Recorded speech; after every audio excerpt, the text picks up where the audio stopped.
안녕하세요. 김열방입니다. 오늘은 사도행전 19장을 통해서 놀라운 깨달음을 나누도록 하겠습니다. 여러분, 성령님이 계신지도 모르는 사람들이 많습니다. 목사님들도 만나서 대화하면 성령님만 빼고 하나님, 예수님 이야기를 합니다. 그러나 지금은 성령님의 시대입니다. 성령님에 대해서 그냥 성령으로, 성령이, 성령의 역사 이렇게 표현을 하기도 하는데, 성령님께는 님자를 붙여서 인격적으로 그분을 표현하는 것이 좋습니다. 저는 20살 때 성령을 체험했습니다. 그 성령님이 저에게 강하게 임하셨는데, 저는 길을 걷는 중에 크게 울면서 회개하게 되었습니다. 그리고 교회에 들어가서 무릎을 꿇고 기도하는데 제 혀가 말려 들어가면서 방언이 쏟아져 나왔습니다.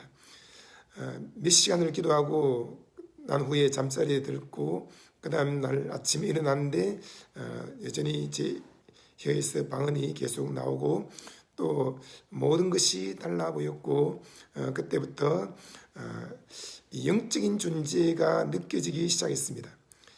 그 이전에 20년 동안은 영적인 존재가 느껴지지 않았습니다. 그냥 혼과 육신을 따라서만 살았던 것입니다. 스스로 생각하고 또 육신을 따라서 많은 죄를 짓고 힘들게 하루하루 살아갔습니다. 죄를 이길 수가 없었고 또 나 자신을 다스릴 수가 없었습니다. 그런데 성령을 체험한 그 순간부터 성령님이 내 안에 가득히 임재해 계시니까 영적인 존재가 느껴지는데, 이 마귀와 악한 영들, 귀신들이 실제로 있다는 것이 느껴졌습니다. 그래서 예수 이름으로 명령을 내리기 시작했습니다. 예수 그리스도의 이름으로 명하노니 마귀야 물러가라.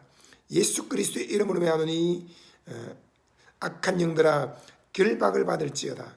예수 그리스도의 이름으로 명하노니 더러운 귀신들아 다 떠나가라. 이렇게 수시로 명령하며 꾸짖게 되었습니다.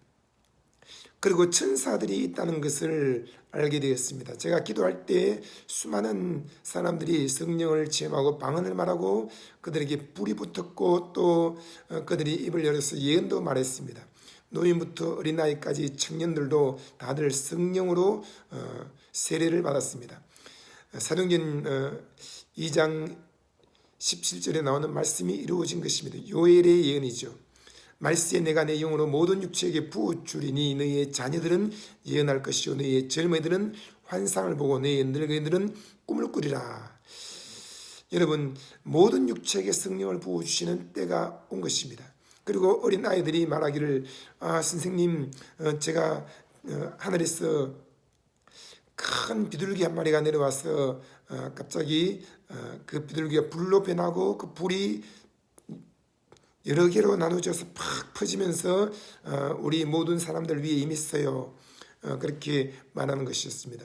또 제가 귀신을 쫓아내면 그 안수받는 사람이 저에게 말하기를 선생님 눈에서 불이 확 나왔어요 라고 말합니다. 또 제가 설교를 할 때는 제 입에서 불이 나와서 사람들을 뻥뻥 넘어뜨리는 것 같다고 말하기도 했습니다. 지금은 제가 유튜브로 녹음을 하기 때문에 좀 조용히 천천히 말하는 편입니다. 설교할 때는 이보다 더 크게 말하고 2배로 빨리 말하는 편이죠. 제가 이렇게 유튜브를 하는 이유는 교회에서 설교하는 것, 또 부흥에 가서 설교하는 것과는 좀 다르게 제가 여러분에게 꼭 필요한 메시지만 한 15분 동안 전하는 것입니다. 그래도 이 내용에 엄청난 깨달음이 있고 다 감당하기 어려울 것입니다. 보통 부흥에 가면 2시간씩 설교를 합니다. 주일 예배 때도 120분 2시간 정도 설교하다가 요즘은 1시간 좀 넘게 설교를 하는데 굉장히 말이 빠릅니다. 여러분, 이 유튜브를 통해서는 우리 교회 성도들이나 또는 부흥회 때 하는 메시지와 달리 1대1로 여러분에게 개인적으로 필요한 메시지들을 전할 수 있어서 좋습니다. 이처럼 여러분 성령님이 누구신지를 모르는 사람들이 얼마나 많은지 모릅니다. 성령님, 천사, 또 이 귀신, 마귀, 악한 영들, 미혹의 영들 이런 존재가 있다는 것을 모릅니다. 왜? 성령님이 아니고는 알 수가 없는 것입니다.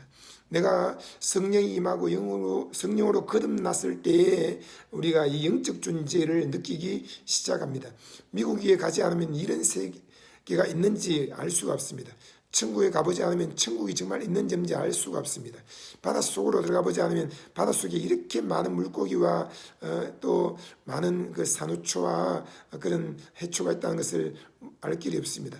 산에 가지 않으면 이렇게 많은 나무들이 있고 풀들이 있고 꽃들이 있고 나는 것을 또 알 수 없습니다. 각기 자기만의 그 지역에서 그 영역에서 생활하는 그 때문에 그 이상의 세계를 알 수가 없는 것이죠.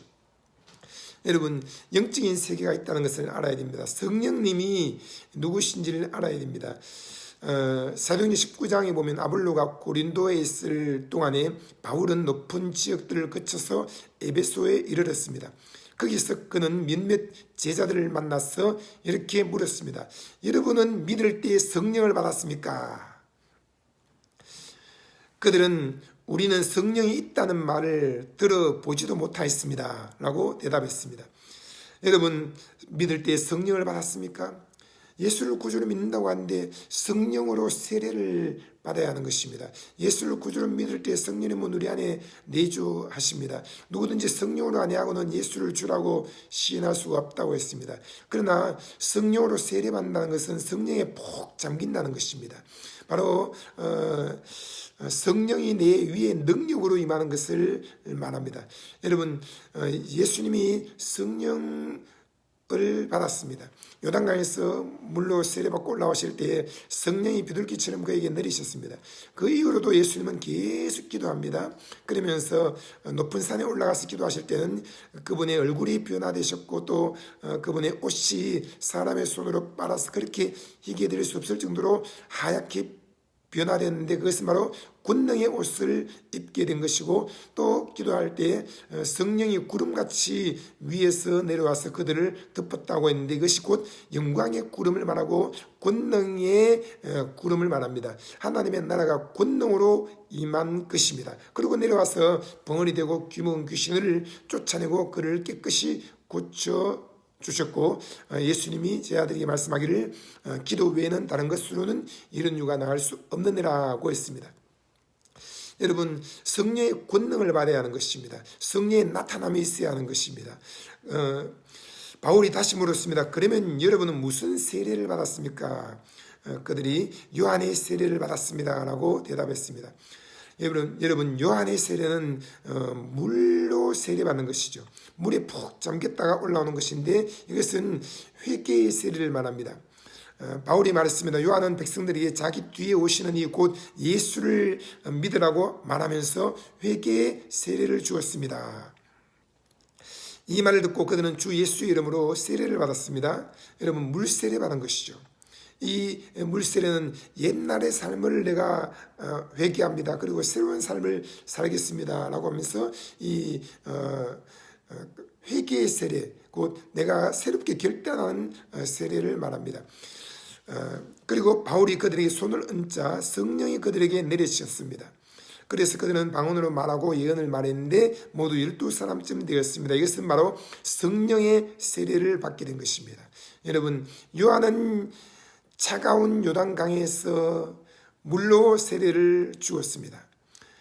그러나 예수님이 오셨습니다. 예수님은 바로 뜨거운 불의 강물에서 성령과 불로 세례를 주시는 분입니다.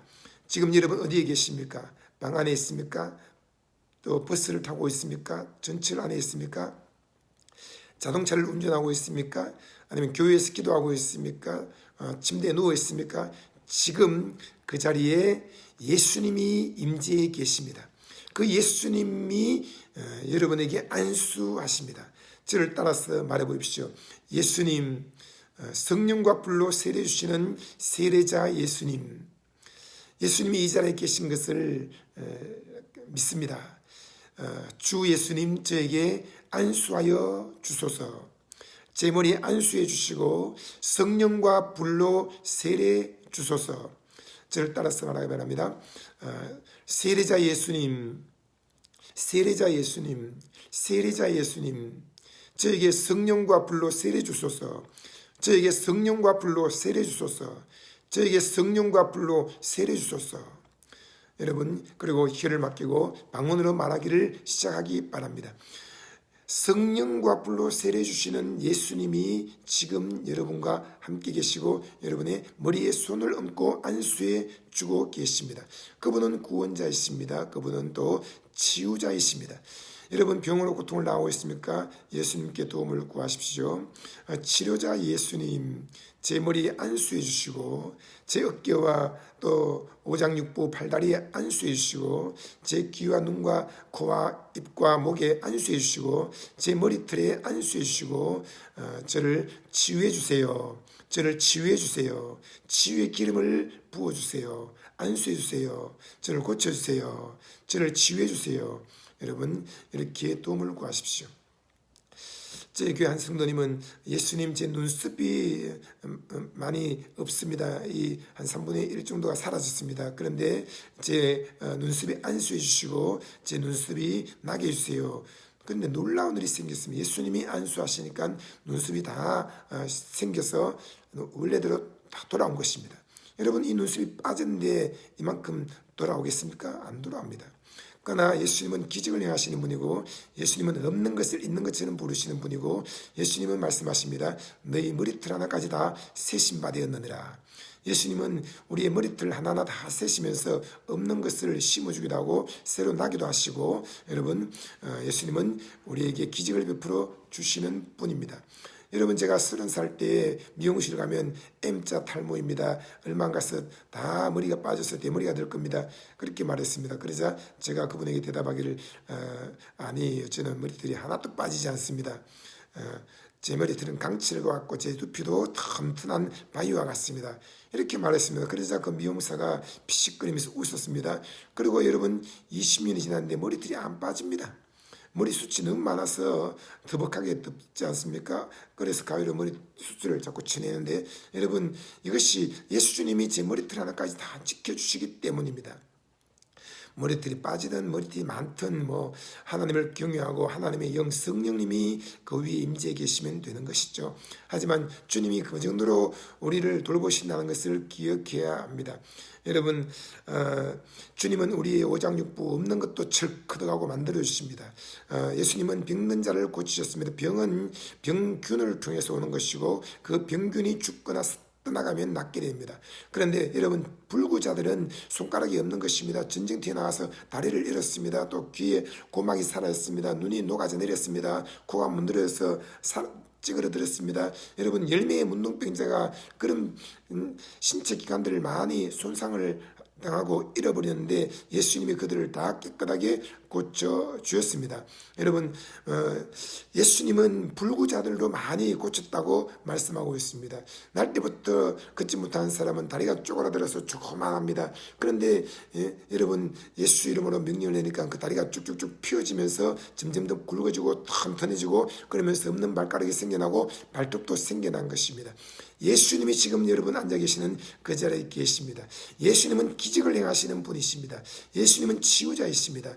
예수님은 전능하신 분입니다. 예수님은 창조자이십니다. 예수님은 말씀 한마디로 모든 것을 창조하신 분입니다. 그러므로 없는 것도 있는 것처럼 만들어내시고 쇠로 심을 박아놓았는데 그 심이 뼈로 바뀔 수도 있다는 것을 믿고 기도하기 바랍니다. 여러분, 예수님은 기적을 행하십니다. 이 바울은 바로 안수할 때 그 모인 사람들이 성령을 받게 되었고 방언도 말하고 예언도 말했습니다. 그리고 바울이 회당에 들어서 석 달 동안 하나님 나라의 일을 강론하고 권면하면서 담대히 말했습니다. 여러분, 주의 종에게 안수를 받으십시오. 그러면 즉시로 방언을 말하고 예언을 말하게 됩니다. 지난주에도 한 청년에게 안수했는데 그 청년의 입에서 예언이 막 터져나왔습니다. 그리고 또 한 분도 성령의 군노로 쓰러지면서 바닥에 엎드려서 예언을 말하기 시작했습니다. 여러분, 바울은 성령님, 그리스도의 영에 대해서 회당에 들어가서 가르쳤던 것입니다. 이 성령님에 대해서 알아야 합니다.